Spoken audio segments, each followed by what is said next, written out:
नमस्कार, जय हिंद, वंदे मातरम। दोस्तों, आप सभी का स्वागत है रिपब्लिक स्टडी चैनल में। मैं संजय कुमार फिर से हाजिर हूं आप सभी के सामने इंडियन पॉलिटी से एक नया टॉपिक लेकर के, जो है संघ एवं उसका राज्य क्षेत्र से। ठीक है दोस्तों, और ये पड़ता है संविधान के भाग 1 में, जो है अनुच्छेद 1 से लेकर के 4 तक। ठीक है दोस्तों, ये वीडियो अगर आपको अच्छा लगता है तो इस वीडियो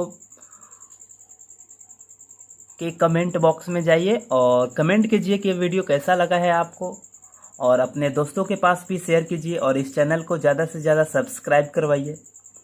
ठीक है दोस्तों, चलिए अब अपना वीडियो स्टार्ट करते हैं। तो आज हम पढ़ने वाले हैं संघ एवं उसका राज्य क्षेत्र। ये पड़ता है संविधान के भाग 1 में और अनुच्छेद 1 से लेकर के 4 तक। ठीक है, पहला अनुच्छेद देखिए।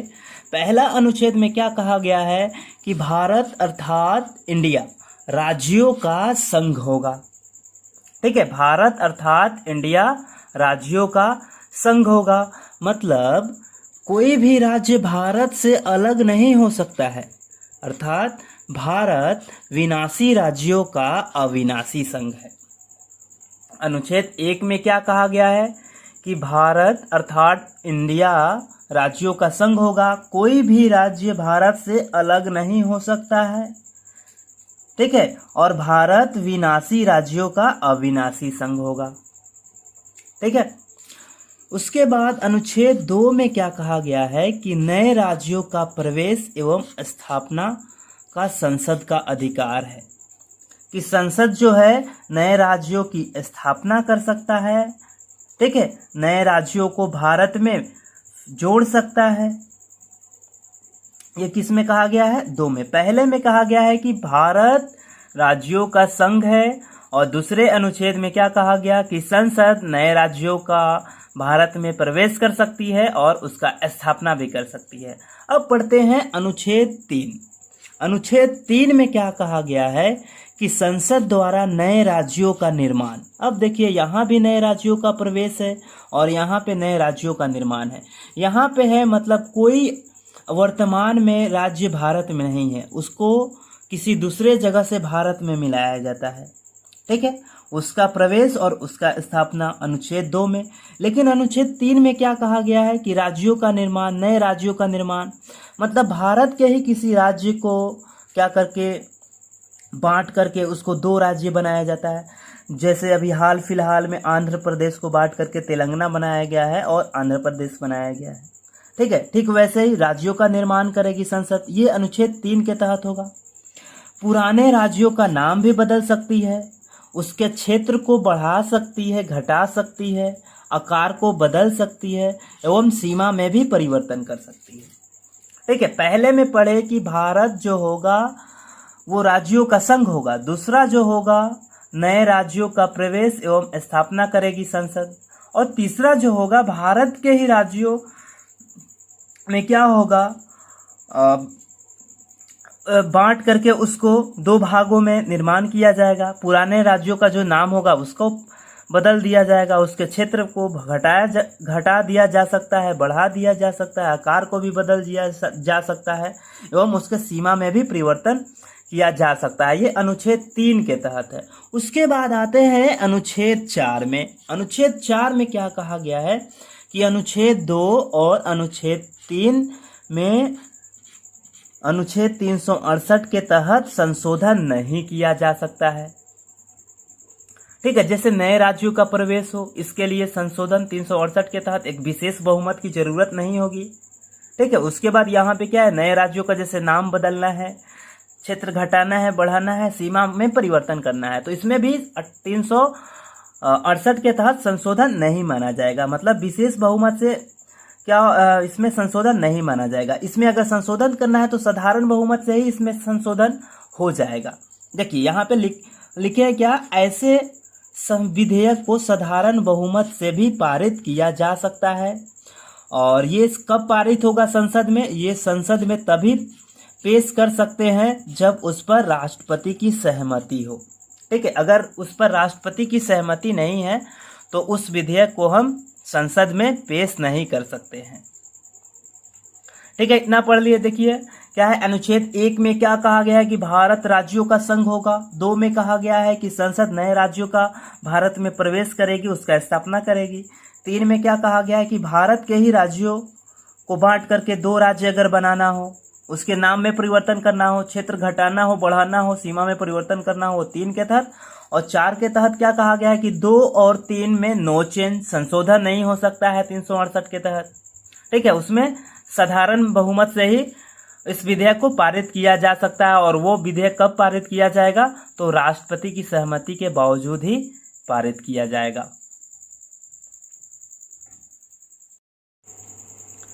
अब हम पढ़ेंगे देसी रियासतों का एकीकरण।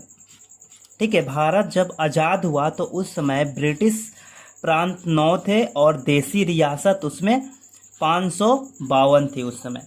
ठीक है, भारत जब आज़ाद हुआ तो उस समय ब्रिटिश प्रांत यानी ब्रिटिश भारत में 9 प्रांत थे और देसी रियासत 552 थी।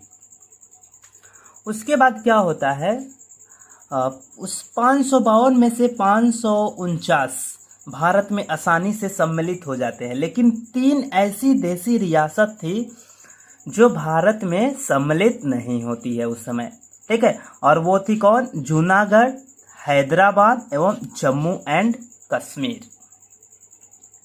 ठीक है, तो यहाँ देखिए कुछ छूट रहा था क्या, सरदार वल्लभ भाई पटेल एवं वीपी मेनन, इन्होंने भारत का एकीकरण किया। ठीक है, 552 देसी रियासतों को भारत में मिलाने का जो कार्य किया वो सरदार वल्लभ भाई पटेल एवं वीपी मेनन ने मिलकर किया। ठीक है, लेकिन क्या हुआ, ये दोनों ही 3 देसी रियासत को भारत में मिलाने में असफल साबित हो रहे थे, जूनागढ़, हैदराबाद एवं जम्मू कश्मीर। देखिए जैसे जूनागढ़ और इसको मिलाया गया भारत में जनमत संग्रह करके, हैदराबाद इस पर पुलिस कार्रवाई करके भारत में मिलाया गया, और तीसरा है जम्मू एंड कश्मीर, यानी इसको विलय पत्र पर हस्ताक्षर करके भारत में मिलाया गया।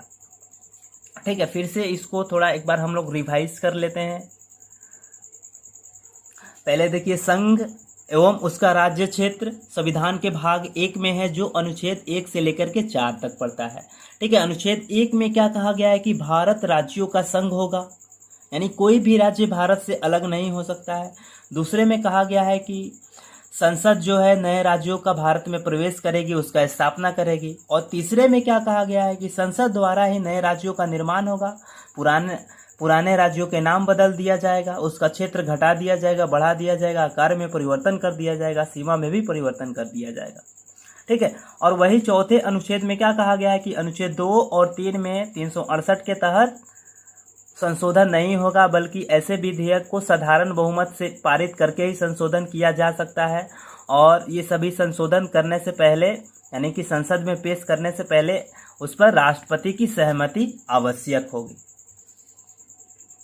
ठीक है, उसके बाद हम लोग पढ़ रहे थे क्या, देसी रियासतों का एकीकरण। देसी रियासतों का एकीकरण सरदार वल्लभ भाई पटेल एवं वीपी मेनन ने किया था। ठीक है, जब भारत आज़ाद हुआ था तो उस समय ब्रिटिश प्रांत में, यानी ब्रिटिश भारत में 9 प्रांत थे और देसी रियासतों की संख्या 552 थी। 552 में से देसी रियासत 549 आसानी से भारत में शामिल हो जाती है, लेकिन 3 देसी रियासतों को भारत में शामिल करने के लिए बहुत ही कठिनाइयों का सामना करना पड़ता है भारत को, सरदार वल्लभ भाई पटेल एवं वीपी मेनन को। ठीक है, जूनागढ़ को जनमत संग्रह के आधार पर भारत में मिलाया जाता है, हैदराबाद को पुलिस कार्रवाई करके भारत में मिलाया जाता है, एवं जम्मू एंड कश्मीर को विलय पत्र पर हस्ताक्षर करवा करके भारत में मिलाया जाता है। तो दोस्तों एग्जाम में क्वेश्चन कैसे आएगा कि कौन ऐसी 3 देसी रियासत थी जो भारत में सम्मिलित नहीं होना चाहती थी। ठीक है, तो जूनागढ़, हैदराबाद एवं जम्मू कश्मीर। उसके बाद क्वेश्चन ऐसा भी आ सकता है कि जूनागढ़ को किस कारण भारत में मिलाया गया। ठीक है, तो जनमत संग्रह से, पुलिस कार्रवाई से, या फिर विलय पत्र पर हस्ताक्षर करके। तो इसमें आंसर क्या देंगे हम, जनमत संग्रह करके। ठीक है, अब आते हैं नेक्स्ट पेज पे। ठीक है। उसके बाद हम लोग पढ़ने वाले थे राज्यों का पुनर्गठन। राज्यों का पुनर्गठन कब और कैसे हुआ। ठीक है। इस राज्यों के पुनर्गठन संबंधी पहला जो आयोग था वो आयोग का नाम था धर आयोग, जो जून 1948 में इसका गठन किया गया था। ठीक है। धर आयोग जून 1948 ईस्वी में इसका गठन किया गया था और इसका गठन किए थे संविधान सभा के अध्यक्ष राजेंद्र प्रसाद। ठीक है। उस समय संविधान सभा के ये स्थायी अध्यक्ष थे राजेंद्र प्रसाद। इन्होंने इलाहाबाद उच्च न्यायालय के अवकाश प्राप्त मतलब रिटायर्ड न्यायाधीश एसके धर की अध्यक्षता में एक 4 सदस्यीय धर आयोग की नियुक्ति करते हैं। कौन? तो राजेंद्र प्रसाद। ठीक है। इलाहाबाद उच्च न्यायालय के अवकाश प्राप्त न्यायाधीश एसके धर की अध्यक्षता में 4 सदस्यीय धर आयोग की नियुक्ति करते हैं और ये जो आयोग था वो दिसंबर 1948 ईस्वी में अपना रिपोर्ट पेश करता है और कहता है कि राज्यों के पुनर्गठन के लिए भाषा आधार नहीं होगा आधार तो प्रशासनिक सुविधा होगा। ठीक है। धर आयोग को गठन किया गया था राज्यों के पुनर्गठन के लिए। ठीक है। तो पहला जो आयोग था वो धर आयोग इलाहाबाद उच्च न्यायालय के अवकाश प्राप्त न्यायाधीश एसके धर की अध्यक्षता में 4 सदस्यीय धर आयोग का गठन किया गया और इस आयोग ने दिसंबर 1948 ईस्वी में अपना रिपोर्ट पेश किया और कहा कि राज्यों का जो पुनर्गठन होगा वो भाषा ना होकर के प्रशासनिक होगा। ठीक है। उसके बाद एक और समिति का गठन किया जाता है, जेवीपी समिति, दिसंबर 1948 में ही। और ये समिति का गठन करने का जो निर्णय था कांग्रेस का जयपुर अधिवेशन में लिया गया था। ठीक है। कांग्रेस के जयपुर अधिवेशन में इस समिति का गठन का निर्णय लिया गया था। ठीक है। क्योंकि उस समय आंध्र प्रदेश के जो लोग थे वो आंध्र प्रदेश की मांग कर रहे थे। ठीक है। तेलुगु वाले थे वो क्या कर रहे थे? आंध्र प्रदेश की मांग कर रहे थे और तमिल वाले थे तमिलनाडु की मांग कर रहे थे। इसीलिए क्या हो रहा था? बहुत ही दबाव पड़ रहा था सरकार पे। तो कांग्रेस के जयपुर अधिवेशन में एक समिति का गठन किया गया जिसका नाम रखा गया क्या? जेवीबी समिति। मतलब जे से जवाहरलाल नेहरू, भी से वल्लभ भाई पटेल और पी से पटाभी सीतारमैया। ठीक है। जेवीबी समिति का गठन किया गया दिसंबर 1948 ईस्वी में और इसने रिपोर्ट सौंपा अप्रैल 1949 ईस्वी में। और रिपोर्ट में क्या कहा कि राज्यों का जो पुनर्गठन होगा भाषा का आधार नहीं होगा बल्कि प्रशासनिक ही रहेगा। अब देखिए पहला जो आयोग था इसके धर आयोग, उसने भी कहा कि राज्यों का पुनर्गठन भाषा का आधार नहीं हो सकता है, प्रशासनिक सुविधा से ही होगा। उसके बाद जेवीपी समिति का गठन किया गया और इस समिति ने भी कहा कि राज्यों का पुनर्गठन भाषा के आधार पर नहीं हो सकता है। ठीक है। अब इस निर्णय के बाद इसके बाद तेलुगु भाषियों ने पोट्टी श्रीराम उल्लू जो एक कांग्रेसी नेता थे, इनके नेतृत्व में आंदोलन प्रारंभ कर देते हैं। ठीक है। तेलुगु भाषियों ने पोट्टी श्रीराम उल्लू के नेतृत्व में आंदोलन शुरू करते हैं और 19 अक्टूबर 1952 ईस्वी को अनशन पर बैठते हैं। ठीक है। कि तेलुगु भाषियों के लिए आंध्र प्रदेश राज्य का गठन किया जाए, इसके लिए 19 अक्टूबर 1952 ईस्वी को अनशन पर बैठते हैं। ठीक है। और 56 दिन बाद मतलब 15 दिसंबर 1952 ईस्वी को राम उल्लू की तबीयत खराब होने की वजह से मृत्यु हो जाती है, या फिर कहें तो भूख हड़ताल की वजह से क्या होती है? राम उल्लू की मृत्यु हो जाती है। उसके बाद इस आंदोलन में और ही तीव्रता आ जाती है और सरकार पर दबाव आ जाता है और इसी के कारण 1 अक्टूबर 1953 ईस्वी को आंध्र प्रदेश का गठन किया गया, वो भी भाषा के आधार पर। ठीक है। और उस समय इसका राजधानी बनाया गया कुर्नूल को। ठीक है। तो भाषा के आधार पर कहा जा सकता है कि पहला जो राज्य था वो 1 अक्टूबर 1953 ईस्वी को उसका गठन किया गया और उसका नाम था क्या? आंध्र प्रदेश। ठीक है। अब देखिए, भाषा के आधार पर तो पहले राज्य का गठन किया गया, पहले राज्य का गठन हो गया। इससे क्या होने लगे, भारत के विभिन्न भागों में भी ये समस्या उत्पन्न होने लगी कि आंध्र प्रदेश का भाषा के आधार पर गठन हो गया है तो और भी राज्यों का गठन हो जाएगा। और इसी विवाद को सुलझाने के लिए सरकार ने एक आयोग का गठन किया जिसका नाम था फजल अली आयोग, और इस आयोग का गठन दिसंबर 1953 में होता है। ठीक है, फजल अली आयोग। फजल अली आयोग क्या थे, एक जस्टिस थे और इसका अध्यक्ष थे, और इसके एक और अन्य सदस्य थे के.एम. पनिकर एवं एच.एन. कुंजरू। ठीक है, राज्यों का पुनर्गठन के लिए अंतिम आयोग होगा जो दिसंबर 1953 ईस्वी में गठन किया गया है, क्योंकि भारत के और भी बहुत सारे भाषा के जो लोग थे वो भाषा के आधार पर एक अलग राज्य की मांग कर रहे थे, क्योंकि आंध्र प्रदेश का भाषा के आधार पर पहले राज्य के रूप में गठन हो गया था, इसलिए सरकार पर बहुत सारा दबाव पड़ रहा था। इसलिए सरकार ने दिसंबर 1953 ईस्वी को फजल अली आयोग का गठन किया, और इस आयोग के जो अध्यक्ष थे फजल अली थे और सदस्य थे के.एम. पनिकर एवं एच.एन. कुंजरू। और इस आयोग ने 1955 ईस्वी में अपना रिपोर्ट सौंपा, और उस रिपोर्ट में क्या कहा कि भाषा के आधार पर राज्यों का जो पुनर्गठन होगा, लेकिन एक राज्य और एक भाषा को अस्वीकार कर दिया इस आयोग ने, कि एक राज्य में एक भाषा के लोग नहीं रहेंगे, सभी भाषा के लोग रह सकते हैं, लेकिन भाषा के आधार पर राज्य का गठन पुनर्गठन तो होगा।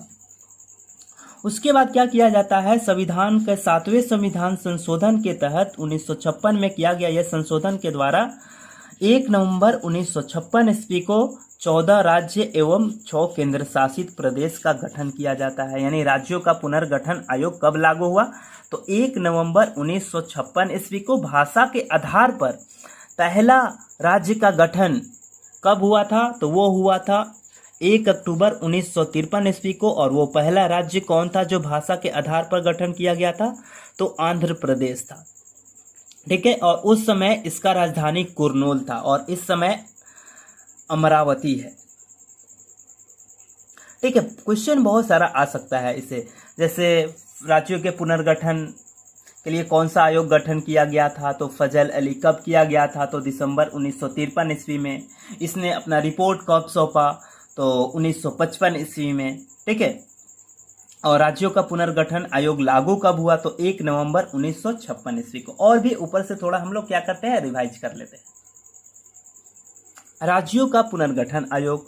ठीक है, पहला आयोग था धर आयोग, दूसरा था जेवीपी समिति, और तीसरा था फजल अली आयोग। पहला जो आयोग था वो जून 1948 ईस्वी में धर आयोग, जो एस.के. धर की अध्यक्षता में गठन किया गया था। इसने अपना रिपोर्ट 1948 ईस्वी में सौंपा।